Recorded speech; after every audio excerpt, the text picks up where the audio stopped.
The storm that moved through Monday, while it was not an outbreak across the entire region, we were tracking one particular storm that moved from Hinton all the way to Talcott, and this is in Summers County. Was it a straight line wind damage or tornado? Regardless, it was impressive. Check it out. Large trees such as this maple behind me were snapped in half, and even beyond that there's a tree that collapsed into a house. That's just some of the prime example of the devastation and destruction this storm produced in Summers County.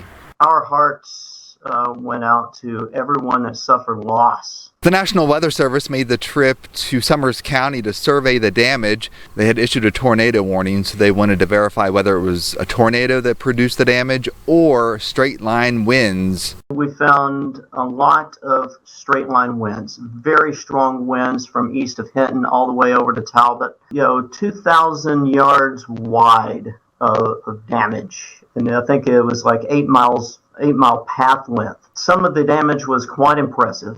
We had trees blown down, whether they were uprooted or actually broke off and by the winds on the side of a mountain, large chunks of trees. Like several hundred trees. The trees went down all in the same direction. That's indicative of straight line wind damage from the storm that rocketed through Summers County on Monday.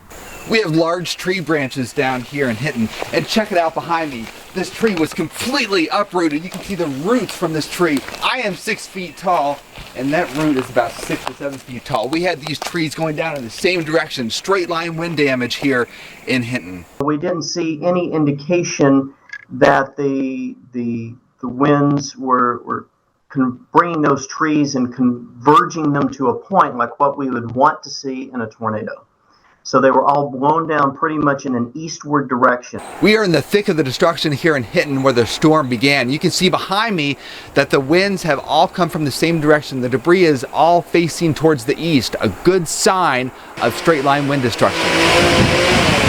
We want to emphasize, as well as the National Weather Service, that you should have multiple platforms to receive your forecast and any weather notifications for your area. Have a plan, know what you're going to do, where you're going to go if you get a severe thunderstorm or tornado or even a flash flood warning. Have multiple ways of getting weather information. The storm even took down road signs like this one behind me on Highway 3 near Hinton.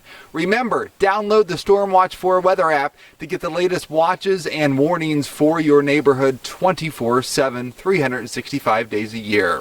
Chief Meteorologist Chad Merrill reporting for Newswatch.